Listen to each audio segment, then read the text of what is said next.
اب میں آپ کو ذرا اس جو انسانوں میں سے انسان دشمنی کا جن کا سب سے بڑا رول ہے، میں ان کی 2000 سالہ تاریخ کا آپ کے سامنے نقشہ رکھنا چاہتا ہوں۔ ان 1400 سال کا تو میں نے صرف 4 آپ کو پوائنٹس بتائے۔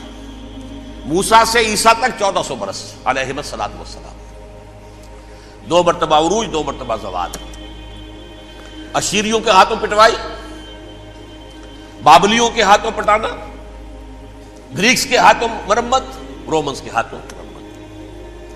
یہ جو 2000 سال ہے، کیونکہ اب تو ظاہر بات ہے 21ویں صدی شروع ہو گئی، 20 صدیاں حضرت مسیح کو پوری ہو گئی۔ پہلی بات نوٹ کیجئے، حضرت مسیح کی پیدائش ہے سن 1 قبل مسیح۔ یہ نقطہ آپ نے کبھی سنا ہے یا نہیں؟ جب ملینیم کا سلسلہ شروع ہوا تھا پچھلے سال، تو میں نے بیان کر دیا تھا کہ ایک عجیب حساب کے اندر انہوں نے غلطی کی ہوئی ہے۔ حضرت مسیح کی پیدائش ہوئی 25 دسمبر کو، سن انہوں نے شروع کر دیا، جو اس کے بعد جنوری آئی تو پہلا سال شروع ہو گیا۔ اگر جنوری سے پہلا سال شروع ہوا تو یہ 6 دن جو ہے تو اس کے پچھلے سال میں تھے، لہذا کہا جائے گا کہ Jesus Christ was born 1 year before Christ, BC۔ تو 1 قبل مسیح میں حضرت مسیح کی پیدائش ہوئی۔ یہ آخری اسرائیلی نبی اور رسول۔ یہودی علماء کی مخالفت، دشمنی، سولی پر چڑھوا دینا میں بیان کر چکا ہوں۔ سن 33 عیسوی میں جبکہ حضرت مسیح کی عمر 33 برس تھی، اللہ تعالیٰ نے انہیں زندہ آسمان پر اٹھا لیا، لیکن یہودیوں نے اپنے خیال کے مطابق انہیں سولی پر چڑھوا دیا، ان کی موت واقع ہو گئی۔ اگرچہ اس کے بعد یہ اختلاف ہے ان میں، یہودی کہتے ہیں وہ سولی پر چڑھ گیا، ختم ہوا، مر گیا۔ عیسائی کہتے ہیں نہیں، انتقال ہوا ہے مسیح کا صلیب پر، لیکن پھر وہ دوبارہ زندہ ہو گئے ہیں۔ ان کی لاش ایک غار میں رکھ دی گئی تھی، وہاں ریزریکشن ہو گیا، ان کا باعث بعد الموت وہی ہو گیا، اور پھر انہیں اللہ نے زندہ آسمان پر اٹھا لیا۔ تو ہمارے اور عیسائیوں کے درمیان نوٹ کر لیجئے، یہ چیز مشترک ہے کہ حضرت مسیح آسمان پر زندہ اٹھائے گئے۔ فرق کیا ہے؟ وہ سمجھتے ہیں کہ سولی دیے گئے، سولی پر مرے، پھر زندہ ہوئے، پھر گئے۔ ہم سمجھتے ہیں کہ نہیں، وما صلبوہ وما قتلوہ، انہوں نے نہ صلیب دے سکے انہیں اور نہ انہیں قتل کر سکے، بل رفع اللہ الیہ، اللہ نے اٹھا لیا۔ پھر ہمارا اور یہ اس کا عیسائیوں کا ایک اور اتفاق ہے، سیکنڈ کمنگ آف جیسس، حضرت مسیح دوبارہ آئیں گے۔ یہ عیسائیوں کا بھی عقیدہ ہے اور ہمارا بھی۔ بہرحال تو جیسا کہ میں نے عرض کیا کہ اس وقت یہ عذاب استیصال، عذاب اکبر کے مستحق ہو چکے تھے، لیکن اللہ نے ان کی مدت دراز کی ہے، لیکن ان پر دنیاوی عذاب کا ایک کوڑا جو ہے اللہ تعالیٰ کی طرف سے اسی وقت برسا۔ دنیاوی عذاب دنیا میں رہتے ہوئے ختم نہیں کیا گیا۔ 37 برس بعد حضرت مسیح کے رفع سماوی کے 37 برس بعد سن 70 میں یہودیوں نے بغاوت کی رومیوں کے خلاف۔ رومی ٹائٹس جنرل تھا ایک، اس نے پھر جو حملہ کیا ہے، 1,33,000 یہودی ایک دن میں قتل کیا یروشلم میں، اور ہیکل سلیمانی گرا دیا۔ وہ ہیکل پہلے بھی گرا تھا، پہلے 1400 سال کے دوران میں بھی نبوکدنضر نے گرایا تھا، لیکن پھر اس کے 150 سال بعد انہوں نے دوبارہ بنا لیا تھا، اس لیے وہ اسے سیکنڈ ٹیمپل کہتے ہیں۔ پہلا ٹیمپل جو حضرت سلیمان نے بنایا تھا، نبوکدنضر نے گرا دیا 587 قبل مسیح میں، پھر دوبارہ انہوں نے 150 سال کے بعد بنا لیا۔ وہ اس تاریخ کا حصہ ہے، میں نے جس کے بارے میں آپ کو تفصیل نہیں بتائی۔ اس میں یہ ہوا سن 70 میں وہ گرا دیا گیا، وہ آج تک گرا پڑا ہوا ہے۔ نمبر 2، یہ کہہ دیا گیا کہ یہودیوں اس ارض فلسطین سے نکل جاؤ، تم یہاں نہیں رہ سکتے اب۔ لہذا جس کا جہاں سینگ سمایا چلا گیا، یورپ میں چلے گئے، ایشیا میں آ گئے، عرب میں آ گئے، یہ 3 قبیلے جو رات بھی میں نے عرض کیا تھا، بنو قینقاع، بنو نذیر اور بنو قریظہ، یہ وہاں سے آ کے مدینے میں آباد ہو گئے۔ جس کا جہاں سینگ سمایا، افریقہ میں، ہندوستان میں، جہاں چلے گئے۔ ڈایاسپورا اسے کہتے ہیں، وہ آپ نوٹ کر لیجیے اس لفظ کو، ڈایاسپورا، ہمارا دور انتشار، جبکہ ہمیں ہماری اصل سرزمین تو فلسطین ہے، حضرت ابراہیم کا مسکن، حضرت اسحاق حضرت یعقوب کا مسکن فلسطین، یہ ہے ہماری اصل جاگیر، یہ تو ہماری جدی پشتی جاگیر ہے، لیکن یہاں سے نکال دیے گئے سن 70 عیسوی میں، اور وہاں سے لے کے 1917 تک ان کا ڈایاسپورا جاری رہا۔ یہ دور انتشار ہے۔ اس دور انتشار کے اب چند حصے ہیں جس کو میں چاہتا ہوں کہ آپ علیحدہ علیحدہ سمجھ لیں۔ دور انتشار کا جو پہلا جو ہے تقریباً 300 برس رومی حکمران تھے، وہ یہودیوں کے بھی دشمن تھے اور عیسائیوں کے بھی دشمن تھے، عیسائی اور یہودی ایک دوسرے کے بھی دشمن تھے، لیکن رومی سمجھتے تھے کہ یہ ایک ہی تھیلی کے چٹے بٹے ہیں۔ رومیوں کے نزدیک عیسائی بھی یہودیوں ہی کا ایک فرقہ تھے، کوئی علیحدہ مذہب تو تھا ہی نہیں، لہذا رومی جو ہیں رومنز وہ ان دونوں کو ستاتے تھے، مارتے تھے، اور یہ آپس میں لڑتے تھے، یہودی عیسائیوں کو مارتے تھے، عیسائی یہودیوں کو مارتے تھے۔ یہ ہے 300 برس تک کی تاریخ۔ سن 300 عیسوی میں کیا ہوا؟ ایک معجزہ ہو گیا۔ بہت عظیم ایمپرر کانسٹینٹائن، قسطنطین اعظم، رومن ایمپررز میں سے بہت بڑا ایمپرر، وہ عیسائی ہو گئے۔ اب تو معاملہ بالکل تلپٹ ہو گیا، پوری سلطنت عیسائی ہو گئی۔ اب عیسائیوں کے عیش ہو گئے اور یہودیوں پہ مار پڑنی شروع ہوئی۔ اب عیسائیوں کا آپ خود سوچئے کہ جنہیں وہ خدا بنا بیٹھے ہیں، خدا کا بیٹا قرار دے رہے ہیں، ان کے قاتل کون؟ یہودی بدماش۔ لہذا ان کی وہ پٹائی شروع ہوئی ہے یورپ میں، پوری رومن امپائر میں انہیں ذلیل کیا گیا، شہروں میں آمد بند، علیحدہ رہو، گھیٹوز کے اندر رہو۔ یہودی کا نام جو ہے وہ گالی بن گیا، جیسے آج بھی یہودی گالی کہتے ہیں، جیسے خنزیر کا لفظ، آخر وہ بھی اللہ کی مخلوق ہے، لیکن آپ کو معلوم ہے کوئی شخص زبان پر نام نہیں لانا چاہتا خنزیر کا، سور کا، ہے تو مخلوق، وہ بھی ایک حیوان ہے۔ ایسے ہی یہ ہے یہودی، یہودی گالی، جیوٹ گالی۔ لہذا ایک طرف تو ان دونوں کے درمیان دشمنی، جس کو قرآن کہتا ہے وَأَغْرَيْنَا بَيْنَهُمُ الْعَدَاوَةَ وَالْبَغْضَاءَ، ہم نے ان کے مابین دشمنی جو ہے پیدا کر دی ہے۔ اور جب یہ پوری سلطنت عیسائی ہو گئی تو قافیہ تنگ ہو گیا یہودیوں کا۔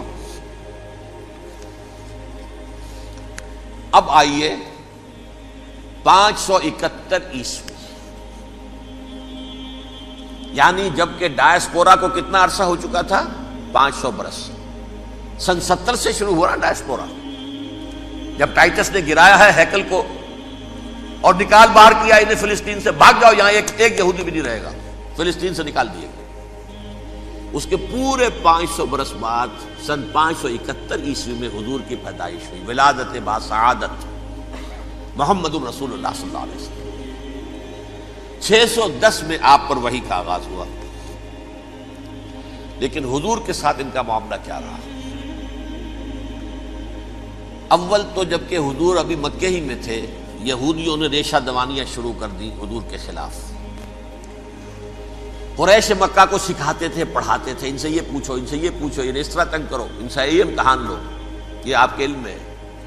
سورہ بنی اسرائیل میں، سورہ کہف میں وہ سوالات، جو امتحانی سوالات آئے تھے، ذوالقرنین کون تھا، اصحاب کہف کون تھے، تم رسول بنے پھرتے ہو تو بتاؤ، اور یہ روح کی حقیقت کیا بتاؤ۔ یہ ساری ریشہ دوانیاں کر رہے تھے بیٹھے ہوئے، ابھی وہیں پر حضور ابھی پہنچے بھی نہیں۔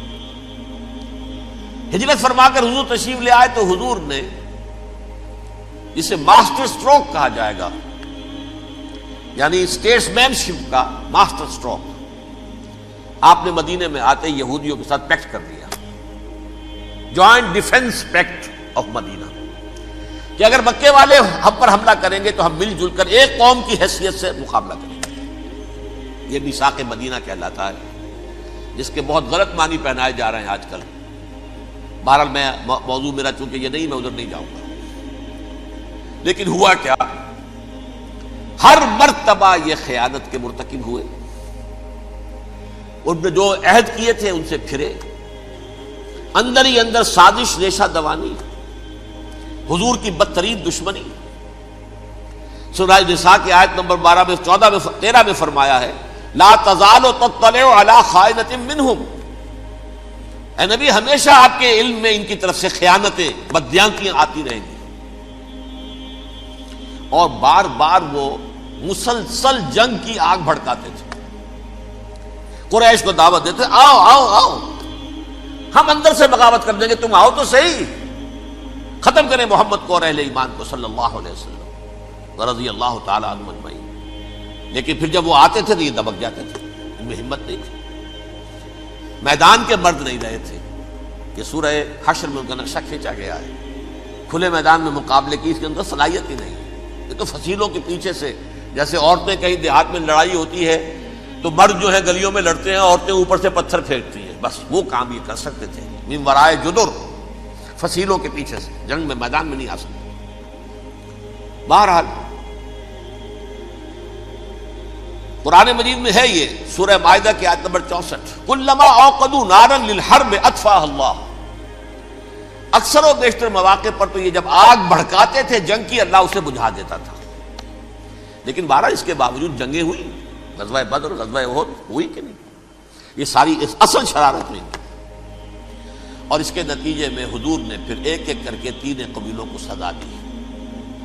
غزوہ بدر کے فوراً بعد بنو قینقاع نکالے گئے مدینے سے، غزوہ احد کے فوراً بعد بنو نذیر نکالے گئے، اور غزوہ احزاب کے بعد بنو قریظہ نکال دیے گئے. یہ تو میں نے آپ کے سامنے رکھ دیا صرف حضور کے زمانے میں ان کا کیا رویہ رہا. دشمن، رات بھی ہم نے وہ آیت پڑھی تھی، لَتَجِدَنَّ أَشَدَّ النَّاسِ عَدَاوَةً لِلَّذِينَ آمَنُوا الْيَهُودُ وَالَّذِينَ أَشْرَكُوا. اہل ایمان کی دشمنی میں شدید ترین تم پاؤ گے یہودیوں کو اور مشرکین. مشرکین بھی بعد میں ہے، پہلے یہودی. حضور کے بعد کیا ہوا اب یہ نوٹ کیجئے. یہ ان کی تاریخ کا دوسرا دور ہے. حضرت عمر رضی اللہ تعالیٰ عنہ قائد خلافت ہے. بیت المقدس کا محاصرہ کیا گیا، فصیل بڑی اونچی، شہر اندر سے سیلف سفیشینٹ، حملے کا راستہ کوئی نہیں. محاصرہ طول کھینچ رہا ہے لیکن ان کے پاس رسد بھی موجود ہے، پانی بھی موجود ہے، وہ دروازے بند کر کے بیٹھے ہوئے. بالآخر اللہ تعالیٰ کی مشیت کا ظہور کیسے ہوا؟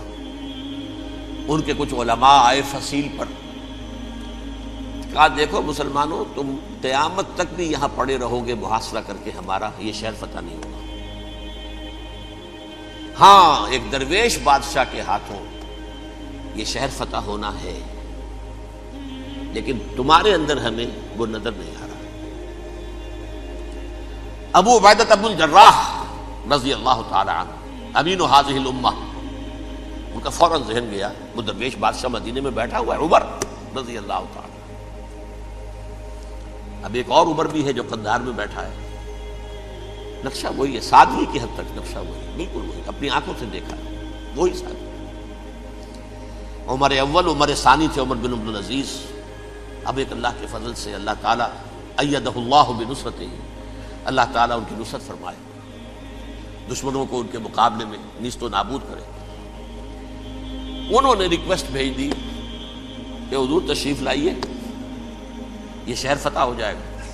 وہ ہے سفر تاریخی، اتنا طویل سفر، تقریباً 700 میل، ایک اونٹ، ایک خادم، ایک منزل پہ امیر المومنین اوپر بیٹھے، خادم آگے چل رہا ہے، اگلی منزل پہ خادم اوپر بیٹھا ہے، امیر المومنین آگے جا رہا ہے. اور جب پہنچے ہیں تو وہ باری تھی خادم کی. اس نے ہاتھ جوڑ دیا، حضور خدا کے لیے تم کیا کہیں گے لوگ، وہ میرا برا حال کر دیں گے، تمہیں شرم نہیں آئی؟ امیر المومنین پیدل آگے چل رہے ہیں نکیل پکڑ کر، اور تم بیٹھے ہو اوپر براجمان ہو. حضرت عمر فرمایا الدور دورک، نہیں باری تمہاری ہے، بیٹھ. اس حال میں پہنچے ہیں. اور پھر یہ کہ ابو عبیدہ بن الجراح آئے ہیں، استقبال کیا ہے تو دیکھا ہے اس حال میں چلے آ رہے ہیں. عمر نکیل پکڑے ہوئے چلے آ رہے ہیں، اور کہتے ہیں کہ کہیں کیچڑ ویچڑ تھا، جوتے خراب ہو گئے تھے، وہ بھی اتار کے ہاتھ میں پکڑے ہوئے، کپڑے تو تھے ہی پھٹے ہوئے. انہوں نے کہا بھی حضرت ابو عبیدہ نے، دیکھیے یہ بڑا متمدن ملک ہے، بڑا مہذب علاقہ ہے یہ، آپ ذرا حلیہ اپنا درست فرما لیں تب جا کے پیش ہم آپ کو کریں گے. آپ نے فرمایا نحن قوم اعزنا اللہ بالاسلام، ہم وہ قوم ہیں جنہیں اللہ نے عزت دی ہے اسلام کے ذریعے سے. کپڑوں کے ذریعے سے نہیں، دولت کے ذریعے سے نہیں۔ اسی حال میں گئے ہیں، اوپر سے انہوں نے کھڑے ہو کر نشانیاں دیکھی ہیں، اپنی کتابیں کھولی، ہاں یہ وہی ہے، اچھا لو جی سرنڈر، شہر تمہارے ہاتھ میں۔ خون کا ایک قطرہ نہیں بہا اور بیت المقدس فتح ہو گیا۔ لیکن اس وقت حضرت عمر نے ایک نرمی یہ کی کہ یہودیوں کے لیے بھی اسے اوپن سٹی قرار دے دیا۔ یہ احسان عظیم حضرت عمر کا، اس سے پہلے یہودی آ ہی نہیں سکتا تھا، داخل ہی نہیں ہو سکتا تھا، وہاں وہ آ کر وزٹ نہیں کر سکتا تھا، زیارت نہیں کر سکتا تھا اپنے مقدس مقامات کی۔ حضرت عمر نے یوں سمجھیے کہ تقریباً 550 برس کے بعد ان کے لیے راستہ کھولا ہے کہ ہاں تم آ سکتے ہو، زیارت کر سکتے ہو۔ لیکن یہ عیسائیوں نے لکھوایا معاہدے کے اندر، انہیں یہاں آپ آباد ہونے کی اجازت نہیں دیں گے، لیکن کم وزٹ دی پلیسز، دیکھیں زیارتیں کریں اور جائیں۔ یہ معاہدہ حضرت عمر کا ہے رضی اللہ تعالیٰ، جو پھر خلافت راشدہ کے بعد بنو امیہ نے بھی اس کو آرڈر کیا، بنو عباس نے کیا۔ پھر جو ہمارے یہ ترکوں میں اندر خلافت آئی تو ترک خلفاء نے بھی اس معاہدے کی پوری پابندی کی۔ فلسطین میں آ سکتے ہیں یہودی، صرف زائرین کی حیثیت سے، وہاں آباد نہیں ہو سکتے۔ اب آئیے اگلا دور آیا حضرت عثمان کا دور خلافت۔ یہ ہے وہ وقت کہ اب یہود نے امت مسلمہ کی پیٹھ میں چھرا گھونپا۔ وہ کیسے؟ ایک یہودی عبداللہ ابن سبا اسلام کا لبادہ اوڑھ کر آ گیا، معاشرے کا جائزہ لے لیا، ان میں بنو ہاشم اور بنو امیہ میں جو پرانی کشاکش تھی اس کے کچھ نہ کچھ جراثیم باقی ہیں، اگر ان کو ذرا بھڑکا دے تو مسلمانوں میں انتشار پیدا ہو جائے۔ کہا یہ عثمان کون ہے؟ یہ تو بنو امیہ میں سے ہے، یہ حق تو بنو ہاشم کا ہے، خلافت ان کے پاس ہونی چاہیے، محمد کے تو رشتہ دار وہ ہیں صلی اللہ علیہ وسلم۔ عوام الناس کے اندر بات پھیلنی شروع ہوئی۔ پھر ایک بڑی سازش کے انداز میں حضرت عثمان کے خلاف پروپیگنڈا، حضرت عثمان کے جو عاملین تھے، گورنر تھے، ان کے خلاف پروپیگنڈا، اور ایسی ہوشیاری کرتے تھے کہ کوفے میں کوفے کے حاکم کے خلاف کچھ نہیں کہنا، اجی مصر میں یہ ہو رہا ہے، اجی شام میں یہ ہو رہا ہے، اجی یہ جو عثمان ہے وہ یہ کر رہا ہے، یہ ظلم ہو رہا ہے، یہ لوٹ مار ہو رہی ہے، یہ خیانتیں ہو رہی ہیں۔ اب نہ تو اس زمانے میں مینز آف کمیونیکیشن، کیسے تصدیق کریں؟ افواہیں تو آپ آج کراچی کے اندر شروع ہو جائے تو پتہ نہیں چل سکتا کسی کو کہ کیا اس میں صداقت ہے، کیا جھوٹ ہے، اور بری بات جو ہے فطرت انسانی کی کمزوری ہے، وہ فوراً قبول کرتا ہے، کسی کے بارے میں اچھی بات ماننے کو تیار نہیں ہوتا، لیکن بری بات تو فوراً تیار۔ بہرحال یہ فتنہ انہوں نے اٹھایا، حضرت علی کی الوہیت کا فتنہ اٹھایا، حضرت عثمان کے خلاف الفتنۃ الکبریٰ برپا کیا، حضرت عثمان شہید ہوئے۔ اس کے بعد 5 برس تک مسلمان ایک دوسرے کی گردنیں کاٹتے رہے، باہمی خانہ جنگی ہوئی، امت کو وہ زخم لگایا ہے جو آج تک جس سے خون رس رہا ہے۔ یہ شیعان عثمان اور شیعان علی تھے جو بعد میں پھر سنی اور شیعہ ہو، اور آج تک فتنہ کس نے جگایا؟ ایک عبداللہ ابن سبا یہودی اور اس کے کارندے، شیطان کا ایجنٹ، اور انسانوں میں سے بھی اس کے جو بھی حواریین تھے اور شیطانوں کے اندر سے بھی تھے، انہوں نے بھی اس آگ کو بھڑکایا۔ یہ آپ سوچ لیجئے کہ یہ کس نے وہ زخم لگایا؟ یہودی۔ اگلا دور آیا، خلافت راشدہ ختم ہوئی، بنو امیہ کا بھی دور کافی گزر گیا۔ طارق ابن زیاد 712 عیسوی میں حملہ کرتے ہیں اسپین پر۔ اسپین اس وقت عیسائیت کا بہت بڑا گڑھ، بڑے کٹر ترین عیسائی جو ہے وہ اسپین میں تھے، لہذا یہودیوں کی وہاں بہت پٹائی ہوتی تھی، یہ میں بتا چکا ہوں، دشمنی تھی، یہ تو چلی آ رہی تھی عیسائیوں کے ہاتھوں یہودیوں کی۔ وہ تو سن 300 عیسوی سے ایمپرر کانسٹنٹائن کے بعد سے شروع ہو گئی تھی۔ اس حوالے سے یہودیوں نے اس وقت چالاکی یہ برتی، کچھ راستے واسطے بتائے، کچھ مدد کی طارق ابن زیاد کی۔ طارق ابن زیاد نے انہیں اپنا محسن سمجھا، ہسپانیہ فتح ہو گیا تو یہودی چونکہ محسنین کی فہرست میں آ چکے تھے، انہیں بہت اقتدار نصیب ہوا، بڑی سپورٹ مسلمانوں نے دی۔ ان کے بڑے بڑے علماء جو ہیں اسی دور کے اندر پیدا ہوئے، بڑے بڑے تھنکرز ان کے اسی دور میں پیدا ہوئے۔ بن گوریون جو کہ ایک وزیر اعظم تھا اسرائیل کا، اس نے یہ لکھا ہے اپنی کتاب میں، Muslim Spain was the golden era of our diaspora. وہ ڈائسپورا جو 70 عیسوی سے شروع ہوا تھا اور 1917 عیسوی تک جاری رہا ہے، اس میں سے گولڈن ایرا ہمارا جو تھا وہ مسلم اسپین تھا. ہسپانیہ میں بیٹھ کر ہم عیش کیے. لیکن وہاں سے انہوں نے اور جو کچھ کیا، یہ تو داستان کے تو بہت سے گوشے ہیں، لیکن میں جس اسٹریٹ لائن میں چل رہا ہوں اس کے اعتبار سے ایک بات سمجھ لیجیے. وہاں بیٹھ کر انہوں نے اب عیسائیت کی پیٹھ میں چھرا گھونپا، پروٹیسٹنٹ مذہب پیدا کیا، تقسیم کر دیا.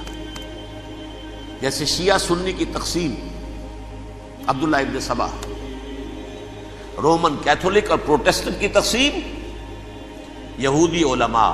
ہوتا کیا تھا؟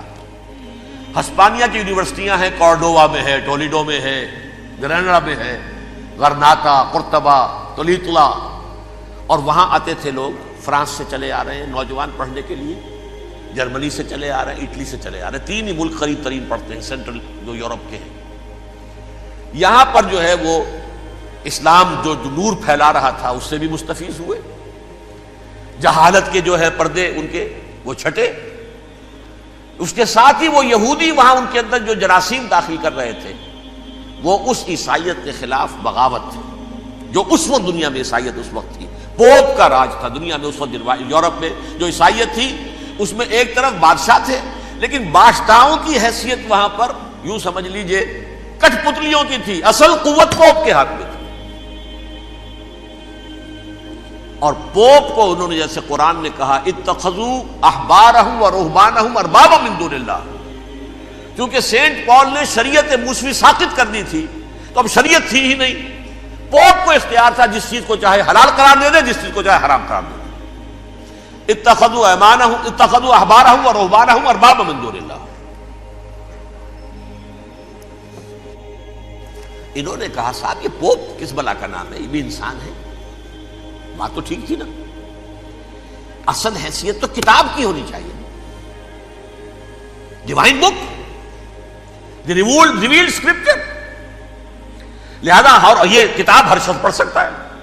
کوئی پوپ کے باپ کو جو ہے کوئی اس کے لیے پروپرائٹری رائٹس تو نہیں ہے کہ صرف پوپ پڑھ سکتا ہے یا پادری پڑھ سکتے ہیں. ہم بھی پڑھ سکتے ہیں، ہم بھی سمجھ سکتے ہیں.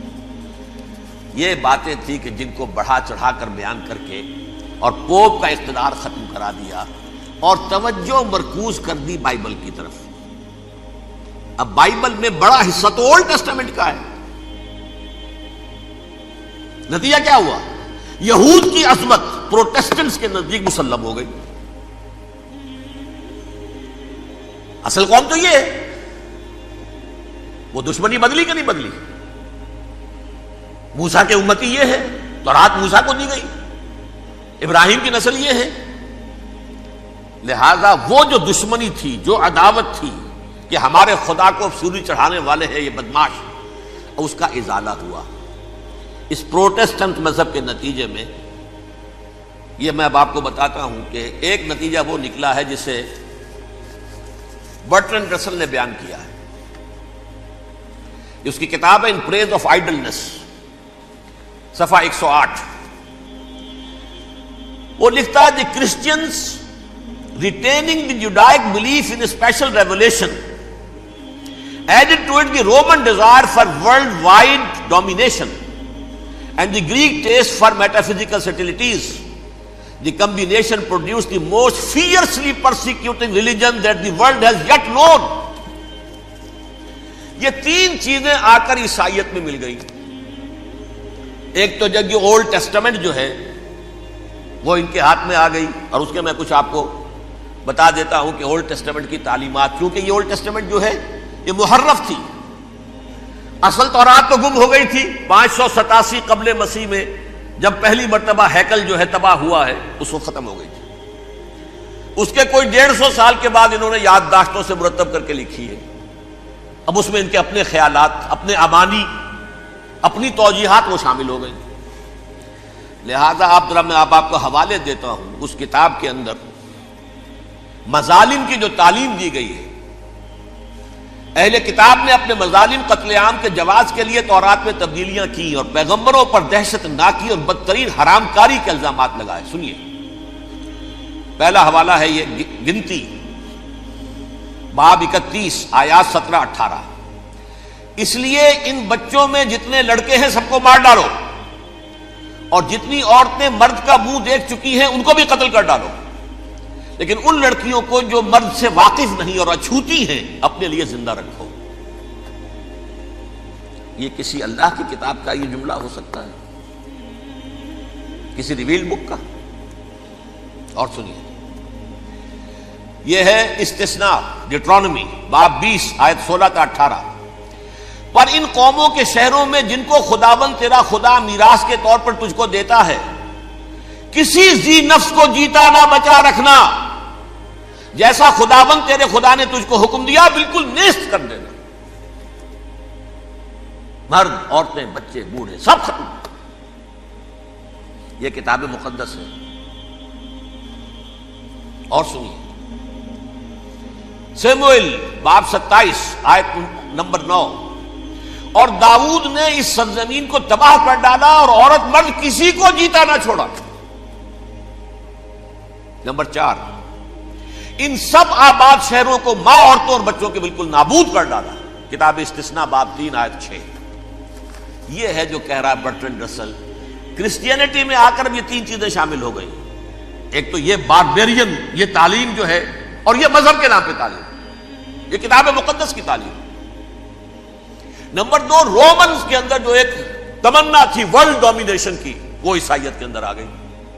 اس لیے کہ پوری رومن امپائر جو ہے عیسائی ہو گئی، تو اسے وراثت کے اندر ورلڈ ڈومینیشن کی جو ایک تمنا تھی وہ مل گئی. اور پھر یہ کہ انہوں نے جو توہمات تھے یونانیوں کے، ان کو بھی اپنے ہاں مختلف شکلوں کے اندر جمع کر لیا. ان تین چیزوں کا the combination produced the most fiercely persecuting religion that the world has yet known. اس کے نتیجے میں دنیا میں تاریخ انسانیت کے اندر جو بدترین خوخار ترین مذہب ہو سکتا ہے وہ شکل عیسائیت نے اختیار کی. اور اس کا مظہر عتم کیا تھا؟ نوٹ کیجیے، صلیبی جنگیں. ایک بات ٹائم ٹیبل کے اعتبار سے نوٹ کر لیجیے گا. فرسٹ ملینیم ختم ہوا، سیکنڈ شروع ہوا. ان کے 1000 سال ختم ہوئے تو 11ویں صدی میں سیکنڈ ملینیم شروع ہوا، تو پہلی صلیبی جنگیں ہوئی. لاکھوں مسلمان قتل کیے.